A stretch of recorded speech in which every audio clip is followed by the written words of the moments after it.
Thinkless. What are we not thinking enough about? Join us as we evaluate our thought life. I'm Parker, and I'm here with my co-host, Amber. Welcome to the show. Amber, welcome to Thinkless, Season 1, Episode 1. What a brilliant day. What? Why? Why is this day brilliant? Talk to me why this day is brilliant. Starting is so hard. Starting is so hard, right? It is. Like you talk, you plan, and you work to get to this moment, but starting is so hard. But there's something so freeing though in starting, because so in my former life, I would say I've grown in this specifically, but I was really, really good. Like starting something felt really, really energizing. Yeah. It was really, really fun. Yeah. But then kind of you get into it and it just kind of now it feels, well, I want to go start something else. I want to go do something else. I want to start. So that's changed, Parker. You like change. That's changed. Yes, I do. Yes. I do like change, but also that has changed in me where I've grown. You know what? We're all growing. Yeah, we're all growing. I like that. Whenever people say, whenever you graduate high school or college, whatever, and people are like, oh my gosh, Parker or Amber, don't change. Don't ever change. Oh, no. That's terrible. Did anybody write that in your yearbook? Yeah, no, everybody was like, please change. No, no, just kidding. But yeah, I mean, change is so good. And that's what this is about today too, because you have had Thinkless. Yes. What is Thinkless and why this now? Yes. So Thinkless, we've been here for about a year. We started out with a buddy of mine. His name's Sweb. Sweb and I, we started voice memoing back and forth and just having conversation around ultimately things that we think people, and us included, are not thinking enough about. And so we were just throwing back voice memos back and forth. And we're like, man, what if we took this to the podcast space and just called it Thinkless? Because ultimately we're thinkless. People are thinkless. And so how can we put some language to that, some creativity to that, as well as just what are people not thinking enough about? So we just started, and then kind of he took a step away. Then one of my other buddies kind of came on as my co-host as well. And we kind of would engage different guests and just talk about maybe what they think people are not thinking enough about. Yeah. And so it was kind of guests bringing their perspective. But as we were kind of thinking, okay, we really need to kind of take it in a different direction and really take it a step up. And that's whenever you and I got introduced to one another. Yeah. And we're like, man, you, Amber, are absolutely always evaluating your thought life.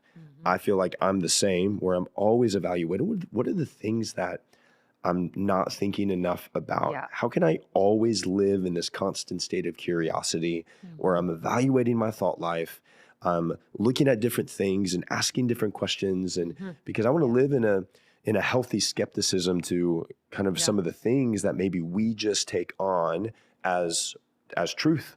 Yeah. And so anyway, that's where you and I just kind of started. We're like, man, what could we do with Thinkless? Yeah. And also, what are we not thinking enough about?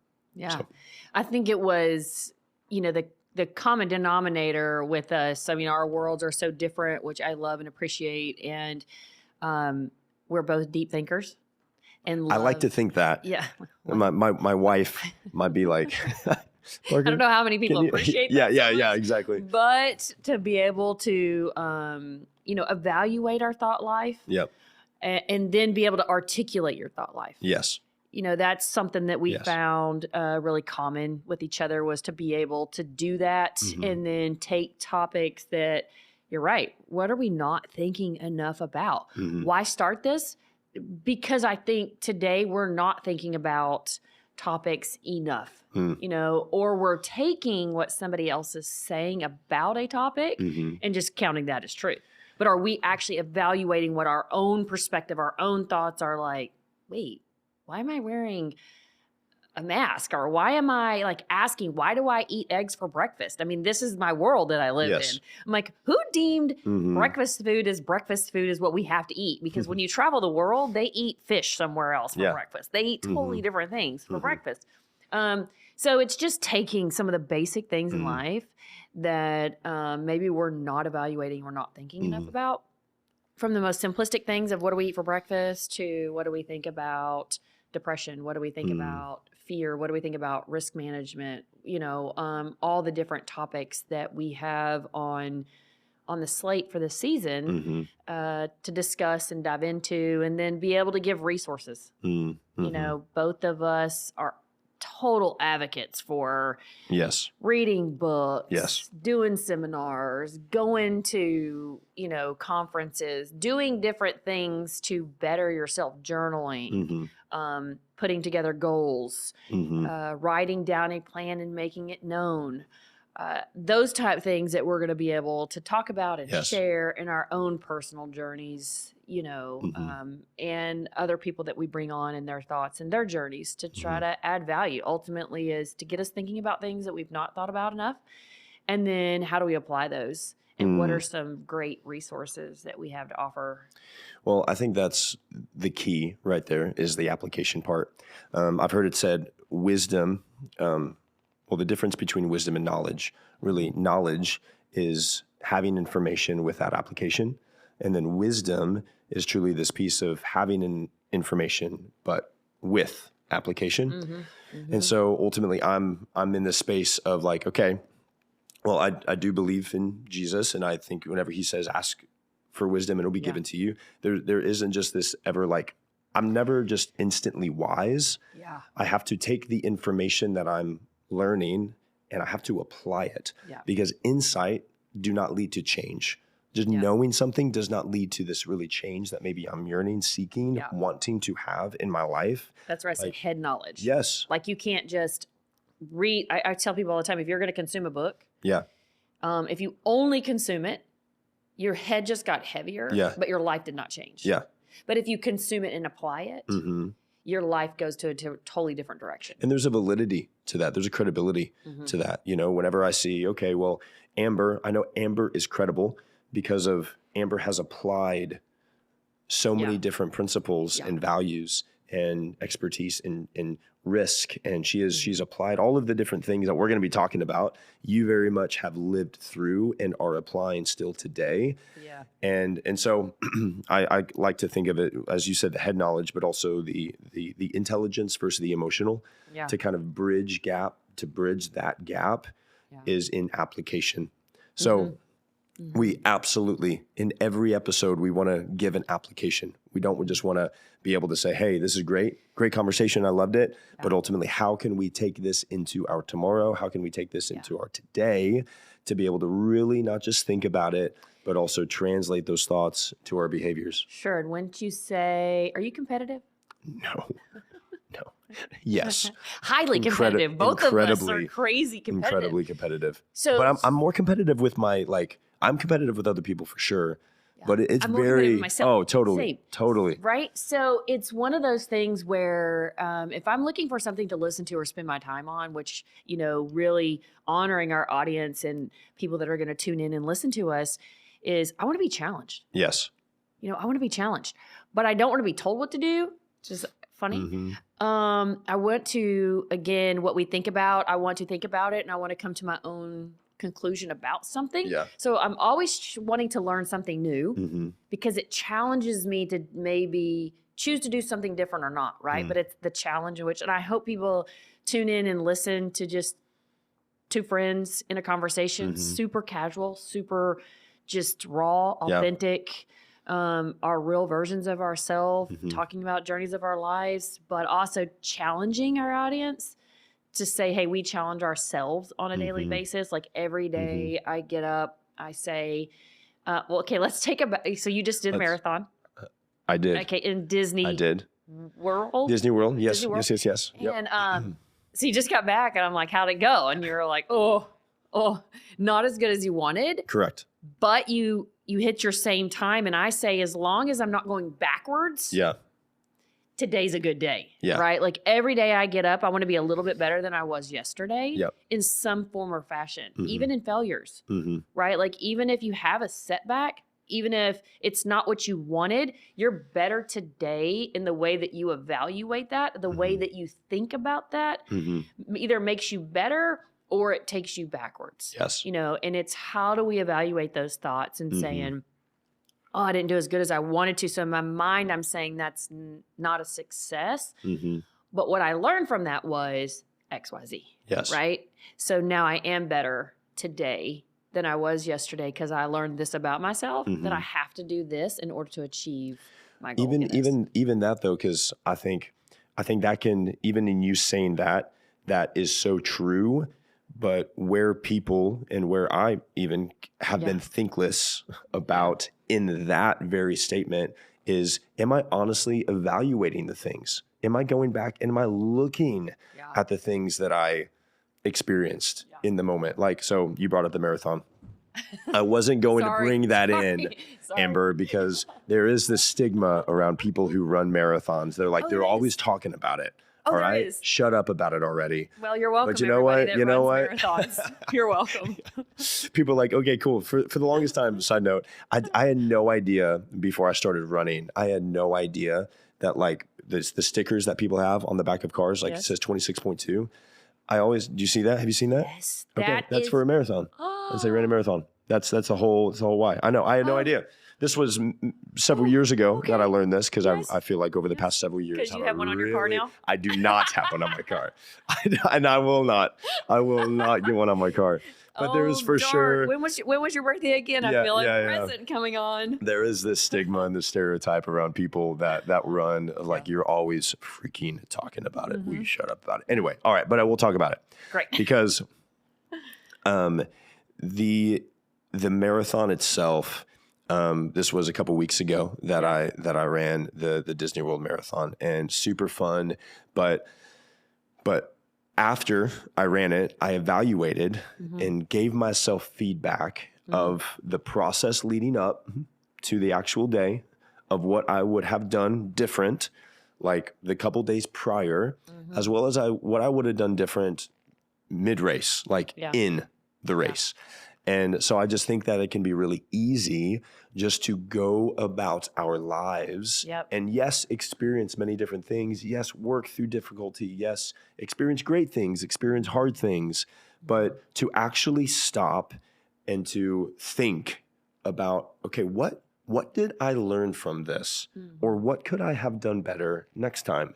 Feedback for myself was, do Disney World like enjoy the parks after the race rather than the 3 days before the race, because we averaged 13 miles a day. Yeah. And that was a lot of walking, and my legs were tired and my legs were fatigued. And so I mean, that's fun, whatever. But that's honest feedback where I'm like, okay, I didn't structure my body well to really give its best effort leading up to that day. So anyway, but how often do we just, once again, just kind of exist, just kind of go through it, go through our normal day to day. Things happen, things are disappointing, things are frustrating, things are hard. But are we actually like, okay, but what did I learn?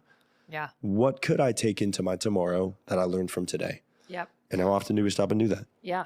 And, I learned, I don't know, about midway through raising my kids, that when it was time to go away on vacation, I went on vacation. I couldn't marry work or even say time with my husband by ourselves. I had to take the trip as what the trip was. So if it's a vacation, it's a vacation. Because otherwise, mentally, I would drop the ball on something, right? Like if I was going and it was work and vacation, then on the vacation, I'm thinking about work a little bit. So I wasn't fully present there with my family and my kids because I'm still lingering into what my expectations are for work. And if I just totally was on vacation and then I was not prepared when it came time for the work. Yeah. So that's one of the things that I evaluated on that. Why am I frustrated? Why did I not feel like I achieved what I wanted to, or had the experience that I wanted to, or just flat out frustrated, right? Like you just frustrated in life. Like, why am I so frustrated? That became one of the practical applications that I put in my life moving forward. Like when I go for work, don't get in my mind like, oh, I'm going to go and try all these restaurants and I'm going to go look at this museum and all this. And maybe do a little shopping. That's always, there is no boundary. That's just an expectation. We've been over this already. My addiction is shopping. This is the whole thing for me. Yeah, that was an offline conversation. Right. So, I mean, but yes, very much true. when I would go, I would just kind of stay in that so that I wouldn't become frustrated. So evaluating the things in our lives that I don't even know sometimes that people, they don't hit the bar if they even consider realizing that they didn't hit the bar or don't even set the bar. Which for you and I, that's something that is just standard in our life. But I also know that people need to be challenged in just setting a bar. You know, what do you want your family vacation to look like? What is a successful family vacation? What is a successful marathon? What is a successful work day? What is a successful marriage? What's a successful friendship? You know, what are those? I'd hate to say expectations, because expectations can not be very good because you hold that over somebody else. But in yourself, what you have control over? What is your expectation for yourself in that? Not what is the expectation for someone else. Like it can't be like, oh, this trip's only going to be good if my 2-year-old never cries or throws a fit. Like that's unobtainable. Which is not reality in Disney World with a 2.5-year-old. All right. We experienced that. Yes. You know, it's like what on your side. Yes. What is this expectation for that scenario for you? You know, and that's what we're going to talk a lot about in Thankless is what are the expectations on yourself? What do you have control over? What are you thinking about? How do you take control over those thoughts? How do you take control over your own life and setting the bars for your own life and the expectations and the things and the ways that you're deriving your life from, you know? Well, Amber, tell us just a little bit about who you are and even kind of why you care about this, because you have a pretty rich history in the mind. And so even helping other people develop these same type of thought processes that we're going to be talking about. But you have a pretty extensive history. So just kind of bring us into who is Amber and what makes you you. So I grew up in a really small rural town where work ethic was, you know, everything, you know, from painting fences to, I mean, my punishment as a kid was like moving rocks from like one side to the other side. It was, you know, mowing but so you wouldn't think it now, but it's the way I grew up. I grew up just in a really rural area. Family was the core of everything. Hard work was your value of everything. And then, you know, went through school and played every sport I possibly could play and achieved really high success in sports. Went to the Junior Olympics in power tumbling and loved it. Was super dedicated to my sports life. Tragedy hit my life young. I lost my dad. He was killed in a car wreck, hit by a drunk driver. My whole entire family was in it. And it changed me. You know, obviously, I was the only one that wasn't in the wreck that could make all the decisions at 16 for my entire family. I grew up really fast. So at that point in my life, I had grown up with faith as a pretty big center of my life with my dad and my family. But there's a point in your life where you have been living off your parents' faith, in my opinion. And I had lived a lot on my parents' faith. And so when this hit, I don't know that I was fully prepared for it personally. So I kind of went through a really hard season, you know, trying to figure myself out. I think you're already trying to figure yourself out at that age. It's much less trying to figure out your faith and what you believe in and what you're sure of and all of that, which led me down a really hard journey and a hard path that ultimately broke me to my knees to where I said, there's nowhere to go from here. And I looked up. And in that looking up, I found my best friend, you know, and that's Jesus for me. And what I have learned on the journey since, what he's taught me, my heart for others, my heart for myself, to forgive myself, to love myself, to evaluate my thoughts, and take that, what I have learned on my journey to help others has drove me ever since. I became, I'm a mom of two, and raising them and trying to pour into them life lessons and trying to be the best parent you can, I started studying and learning a lot. I became an interior designer. I did design for a long time, which then I hit their teenage years and I became a counselor. Yeah. Really before their teenage years, I started studying counseling and became board certified counselor and counseled for 12 years. And man, talk about serving and helping others, and just having the honor for other people to welcome me on their journey has been super cool. So I've got to walk a lot of journeys with people and walk alongside them to encourage them and learn together. All of that is evaluating your thoughts. You know, we're a sum of our beliefs. You know, what we believe is what we are. And that is the heart of why I think this is so important, because if we can really talk about what our thought life is, we really can get traction on making changes in our life. And that was the evidence in my own life. You know, when I hit my knees, something had to change. And the big change for me was the way I saw my faith and then how I applied that moving forward and who I was listening to. So which means you've got to evaluate your thought life to figure out who you're listening to. And that, you know, turned into years of counseling to a God calling on my life to do this thing, open the studio, take a big risk and build. And that's a new journey in the past couple of years, right? Yeah. That's been my newest journey. And it's really like walking into the unknown and following the expert into it. Yeah.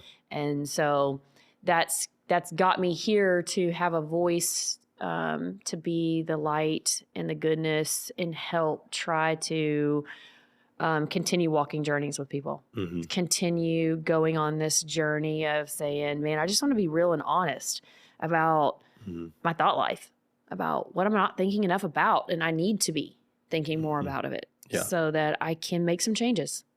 So, you know, that's a Cliff Notes version. There's a lot within all of those. Okay, what about you? Well, first, I mean, we're in your studio right now, which is For the One Studio, and you've been able to do many different things. And of course, people are able to use the studio, and there's been so many beautiful things that have happened here. And so we're just in there's a couple different pieces and parts to your studio. But anyway, I think so you spoke to something earlier, just as far as with your kids. Whenever because you are a mom of two. And I'm a dad of one, and we have another one. Cooking right now. So exciting. Actually, I hate that terminology. I'm never going to say cooking again. You're not. Let's don't do it again. I feel like that's sorry. It's a miracle. It's a miracle. It is a miracle. It's a miracle. Yes. How like the women's bodies are designed to like create and sustain life is absolutely a miracle. Oh my gosh. Because my wife, so we're in the second trimester right now, and we're pregnant with a little girl. Very exciting. Depending on when you're listening to this, we may have already had our baby. I don't know, but right now, as we're recording, we're pregnant with our second, and you're kind of speaking to, you know, whenever your kids crossed over into teenage years and how you kind of became a counselor and out of kind of that season. I think it's really, and this is something I'm asking myself and evaluating myself right now, just whenever it comes to parenting, and I'm sure we'll probably have a parenting episode of some type in the future. I know we've got several things that we want to talk about, but that would be a good one because I feel like for parenting specifically, it's so easy to address something at the behavior level rather than recognizing that behavior stemmed from a thought.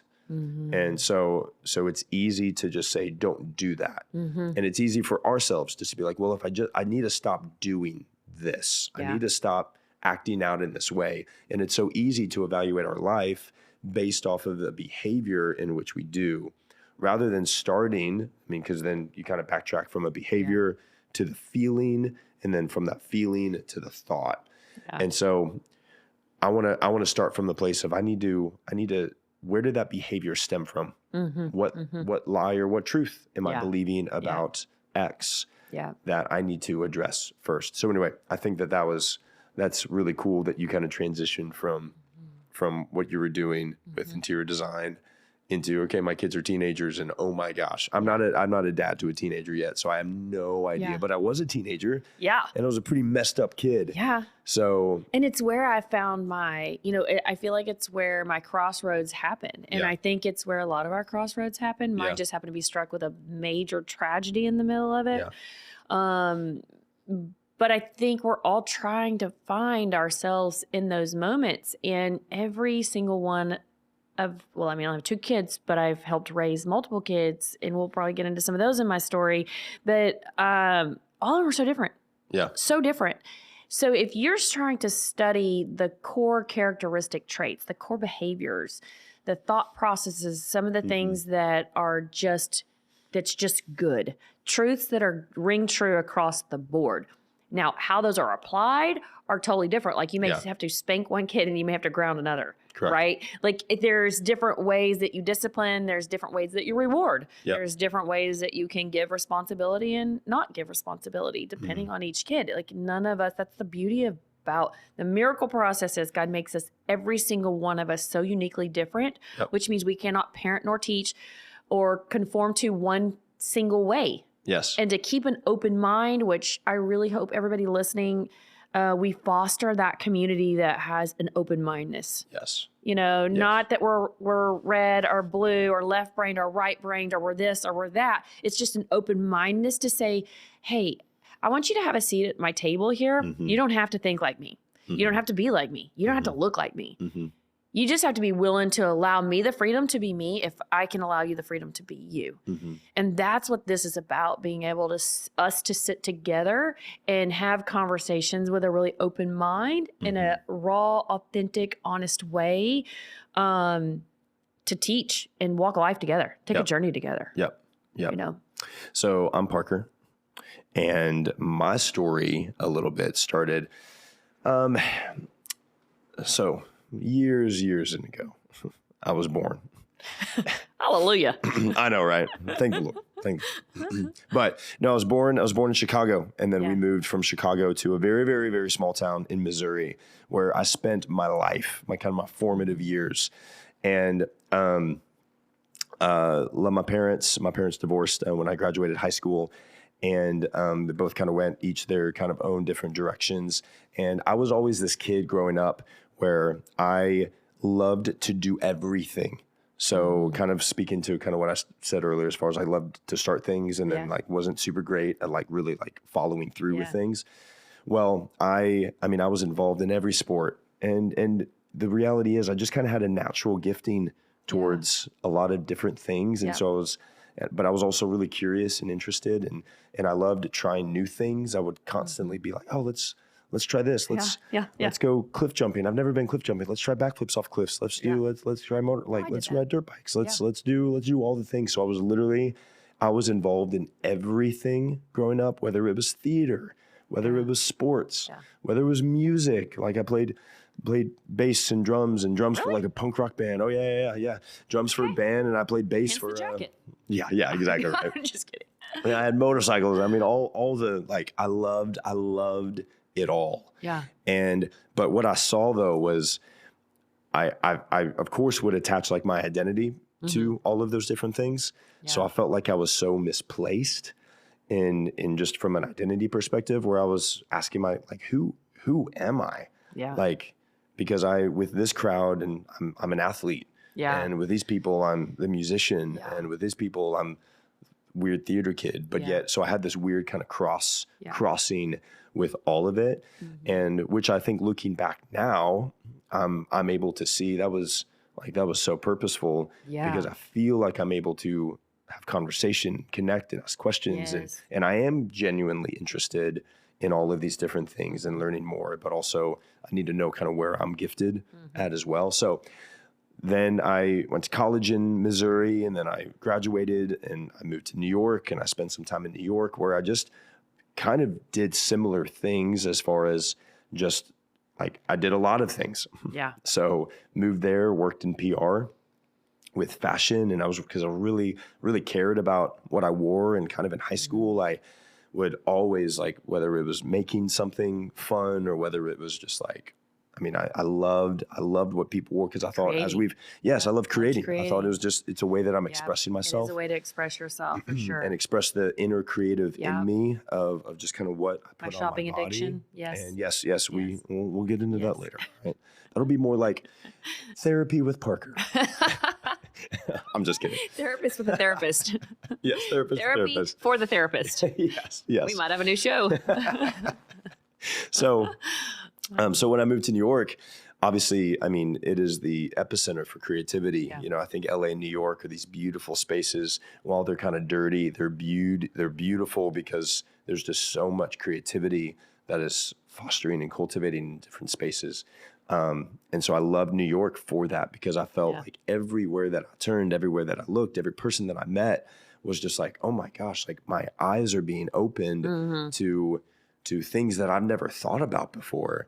And it was one of the most beautiful seasons of my life. But it was kind of in that I was serving in a church community.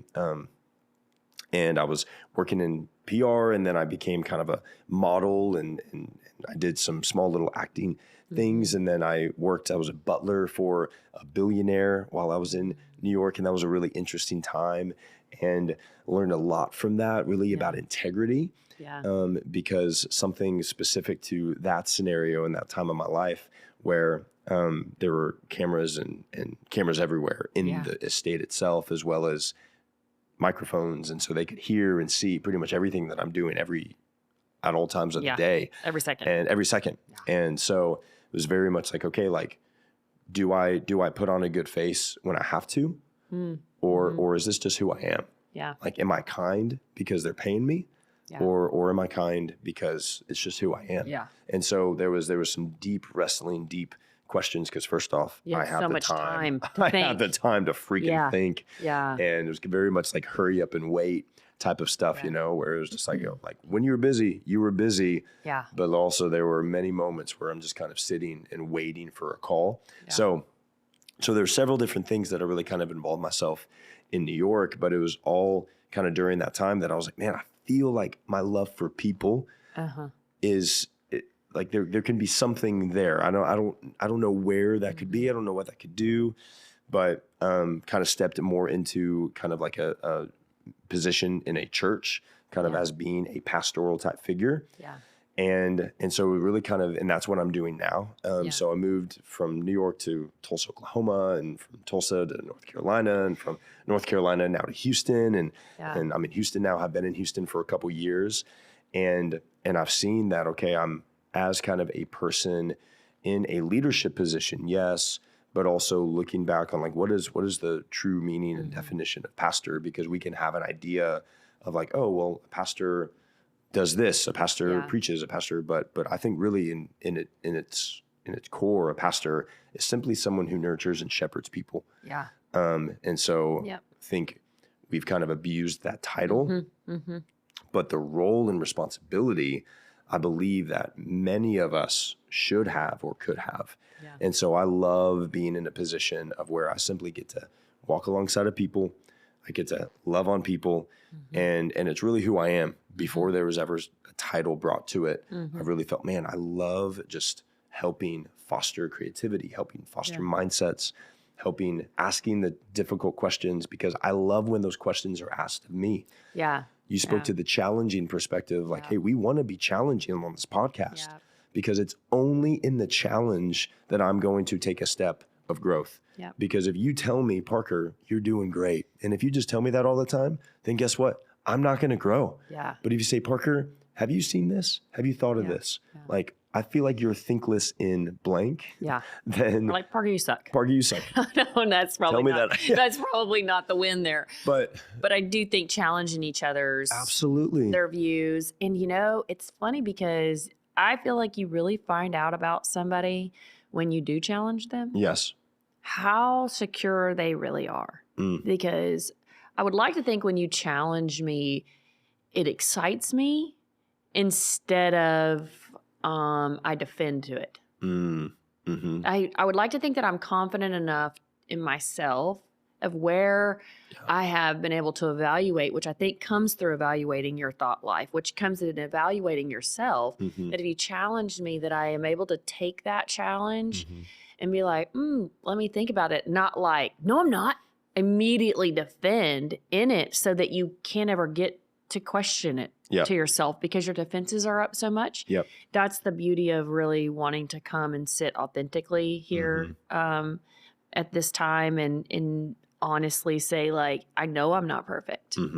I know no one can achieve perfect anyhow. But, I know I'm not perfect. I know that I'm trying and I have a willingness to try, to think deeper, to think about things I'm not thinking enough about, to learn about somebody else and to learn somebody else's perspective and way. I mean, that's been the name of the game in counseling. The name of the game in counseling has always been not if I can see somebody's problem. It's easy if somebody comes walking in with trauma or something. You're like, obviously I can see it. It's to help them see a new perspective. To help our listeners see a new way. All the movies, all the content that I produce, one of the things that I say is my biggest thing, I want you to walk out of the theater seeing a new perspective. If I can help you see a new perspective, guess what happens? Change lives on the other side of a new perspective because you've seen it from a different direction. And that's what I hope we do here. I hope we challenge people. I hope that we help them see from a new perspective. I hope that they're encouraged and they're inspired to make their world a better place, And so I think it's going to be cool. We're going to take a lot of different topics. We're going to do all of those things. We're going to challenge you. We're going to encourage you. We're going to inspire you. And hopefully there'll be a few fun, lighthearted things that are in the midst of that. It'll be fun. Yeah, it'll be fun. It's like pull up a chair. Absolutely. Let's sit down. Like many times we've said, like, I'm not a huge advocate. Let's go get a beer, but let's go get a beer and pull up to the bar, right? Totally. And just sitting like you're going to have a drink with your buddy, or if you're going to just have a cup of coffee with a girlfriend, or however that is, that you're just the most authentic version of yourself, and that you get to sit in on a conversation.